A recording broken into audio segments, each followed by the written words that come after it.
ETF index mutual funds నేర్చుకుని stock మార్కెట్లో రాణించాలనుకుంటున్నారా? వెంటనే ఈ నెంబర్కి కాల్ చేయండి.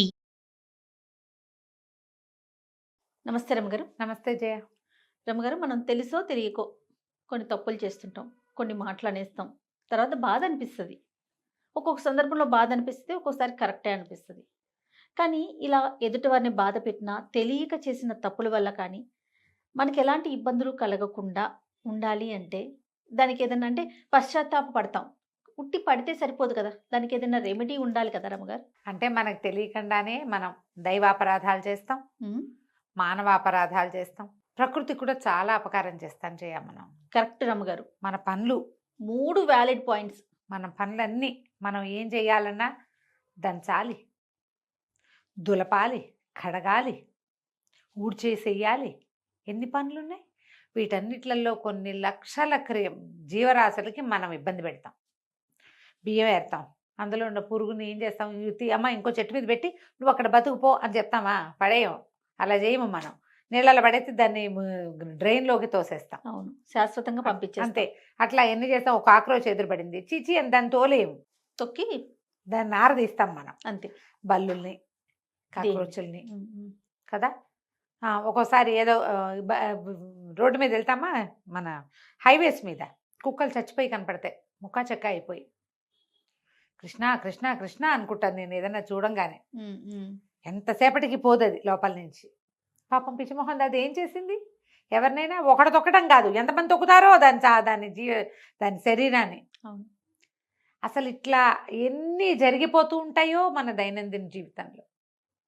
మనం ఏదో మాట్లాడితే ఎవరికో తగులుతూ ఉంటుంది ఆ దెబ్బ అని చెప్పి మామూలుగానే మన ఇంట్లో వాళ్ళని హర్ట్ చేస్తాం, ఆఫీస్లో వాళ్ళని హర్ట్ చేస్తాం, రోడ్డు మీద ఒట్టి పుణ్యానికి మనం రాంగ్గా వెళ్తూ ఎదురుకుండా వచ్చిన వాడిని తిడతాం, ఉద్రేకాన్ని నడుచుకోలేక. ఆఫీసులో తిట్లేని ఇంటికి వెళ్ళి పెళ్ళాన్ని చెంపకాయలు కొట్టేవాళ్ళు బోళ్ళంతమంది ఉంటారు, పిల్లల్ని కొట్టేస్తారు.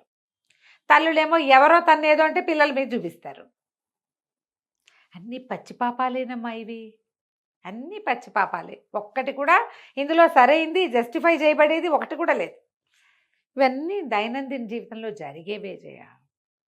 ఇప్పుడు ఎంతసేపు మనం వచ్చేసాం ఇచ్చేసాం, మన వల్ల ఇలా అయిపోయింది అలా అయిపోయింది అని నువ్వు దాని చింతలో ఉన్నావనుకో, సుఖం లేదు నీ జీవితానికి. ఇంకా సుఖం లేదు, సంతోషం లేదు, సాటిస్ఫాక్షన్ లేదు, డిప్రెషన్స్ వస్తాయి. అవునండి, జబ్బు చేస్తుంది. నీతో పాటు నీ ఇంట్లో ఉన్న వాళ్ళందరూ కుంగి కునారెళ్ళిపోతారు. ఇలా ఎవరైనా ఉండి మనేదగా ఉన్నారనుకో, పక్క వాళ్ళు కూడా వాళ్ళని కలుపుకోరు చేయ. యాక్టివ్గా లేకుండా అదో రకంగా ఆలోచిస్తూ నేను ఏమైనా బాధ పెట్టానా అని సారీలు చెప్తూ ఉండే వాళ్ళని చూస్తే పిచ్చివాళ్ళు అనుకుంటారు. అవును కదా. అవును. ర్యాండమ్గా ఏం చేయొచ్చు చూద్దాం. నీ వల్ల ఎవరైనా హర్ట్ అయ్యారు, నిర్ద్వంద్వంగా సారీ చెప్పేయి, తీరిపోయింది అంతే. వాళ్ళు క్షమించినా క్షమించపోయినా నీ తప్పలేదు, నువ్వు మాత్రం చేసి పశ్చాత్తాపడ్డాం. ఒకటి అయ్యో ఇంత పని చేశానే, నా వల్ల ఇలా అయిందే అనుకో, దేవుడికో దండం పెట్టుకో, నువ్వు ఏదైనా ప్రార్థన చేసుకుంటావు చేసుకో, ఓ ప్రభువా నన్ను క్షమించు అని చెప్పుకోవటమే. దేవుడి దగ్గర దండం పెట్టుకుని, స్వామి నా వల్ల ఈ అపరాధం జరిగింది, వాళ్ళు ఇంకోసారి నా వల్ల ఈ తప్పులు జరగకుండా చూడు, వాళ్ళకి నా వల్ల కలిగిన బాధ తీర్చు, నేను నా ఒక్కదాని మీదే కాదు నా వల్ల బాధపడిన వాళ్ళకు కూడా వాళ్ళ సాంత్వన చెందాలి ఏదో రకంగా అని దండం పెట్టుకో. కుదిరింది, వాళ్ళు ఎదురుపడ్డారు, సారీ చెప్పి. ఇవి మానవాపరాధాలు వింతే. ఇందులో మనం కావాలని చేసేవి కొన్ని ఉంటాయి. మనమే అత్తగారిని తిట్టి, ఆడబడుచుని తిట్టి, వీళ్ళు చేశారేమోనని వాళ్ళని తిట్టి, ఏదైనా వస్తువు పోతే పని మనిషి తీసేసిందేమోని దాన్ని తిట్టేసి, మన పిల్లలే తీసుంటారు అవి, మనం వాళ్ళని తిడతాం. ఇవన్నీ చేసేస్తామా? వీటిల్లో సారీలు ఎక్స్క్యూజ్లు ఉండవు. కనీసం కుటుంబాన్ని చెడగొట్టుకోకుండా ఉండండి. ఇంకా చేస్తాం, రోడ్డు మీద ఎవరినో కొట్టేసి కామ్గా వెళ్ళిపోతాం, అది కూడా చేస్తాం కదా. అవునండి, చాలా మంది చేస్తారు అట్లా. వీటికి సారీలు గీరీలు ఏముంటాయి జయ? అవతల వాళ్ళు చచ్చారో బతికారో నువ్వు చూడవు కదా, ఎవరు చూడరు, ఎవరి వల్ల ఏమీ అవ్వదు. దీనికి మనం వచ్చే జన్మలో సమాధానం చెప్పుకోవలసే వస్తుంది కర్మ సిద్ధాంతం ప్రకారం. కాకపోతే మన పుణ్యబలాన్ని గనక మనం పెంచుకోగలిగితే అంత ఎక్కువ కర్మ దుర్విపాకంగా ఇది పరిణమించకపోవచ్చు అని అనిపిస్తుంది. దీనికి ఏం చేయాలి?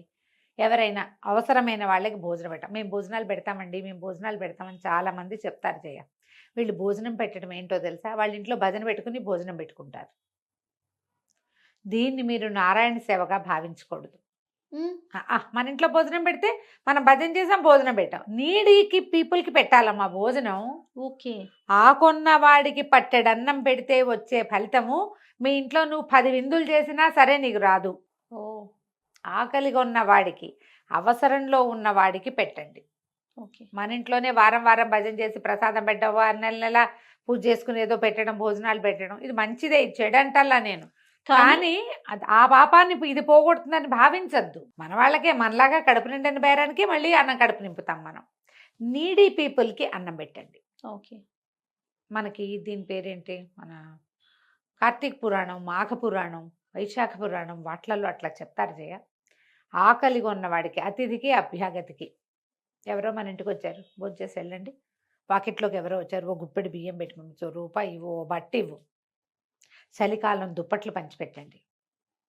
మీ ఇంట్లో ఉన్న పాతవైనా సరే చిరుగు బయట పారేసేవి, శల్యావస్థకు వచ్చినవి కాకుండా కొన్ని వస్తాయి కదా శిథిలావస్థకి, ముట్టుకుంటే చిరిపేలాగా, అలాంటివి ఇవ్వకండి, అది పాపం.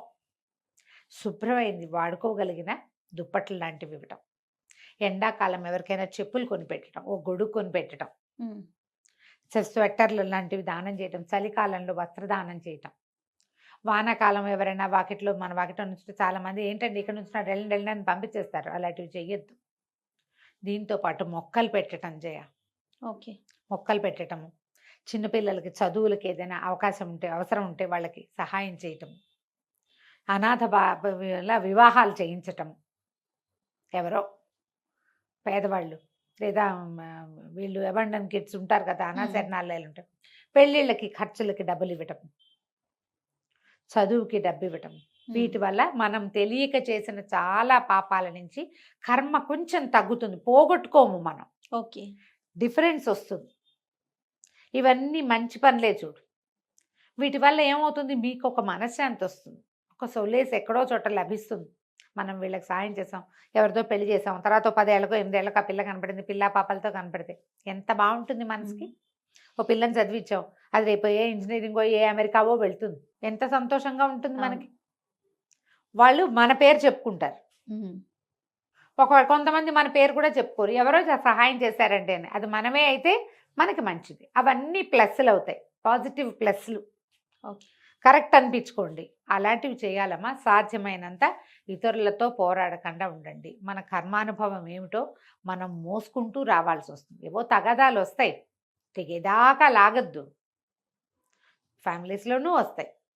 మనుషుల్ని మనతో ఉంచుకుంటేనే రేపు మనతో మనుషులు ఉంటారు. అసలు కలియుగంలో చెప్తారు జయ, మనం ఏదైనా ఒక వెధవ పని చేస్తే, ఒక పని మంచి కానీ చెడు కానీ, అవశ్యం అనుభోక్తవ్యం శుభాశుభ కర్మ, ఇలాంటి శ్లోకం ఒకటి ఉంది. అవశ్యము అనుభవించాల్సిందే, మనం శుభం చేసినా అశుభం చేసినా. ఓకే. అదేమిటి 3 రోజుల్లో కానీ, 3 వారాల్లో కానీ, 3 నెలల్లో కానీ, 3 ఏళ్లలో కానీ, గుర్తొచ్చిందా శ్లోకం నీకు?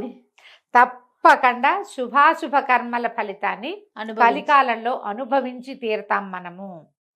అతనే ఆడబడుచుని తిట్టిపోస్తే రేపొద్దున నిన్ను తిట్టేందుకు కోడళ్ళు వస్తారు, అంతే. నీ ఫ్యామిలీని అత్త వాళ్ళతో పాటు భర్తని, వాళ్ళ అమ్మా నాన్నని కలవనివ్వకపోతే రేపొద్దున నీకు కూడా అదే జరుగుతుంది. ఇవన్నీ వస్తాయి కదా. మనం వాడిని ఎవరినో జడగొట్టి పైకి వచ్చాం, నిన్ను జడగొట్టేవాడు నీ ఇంట్లోనే పుడతాడు. బయట నుంచి కాదు, మన ఇంట్లోనే వస్తాయి అవి ముసలాలు. ముసలం మన ఇంట్లోనే పుడుతుంది. ఇవి చేయకుండా ఉంటే కొంత మనం చేసిన పొరపాట్ల నుంచి బయటపడగలుగుతాం.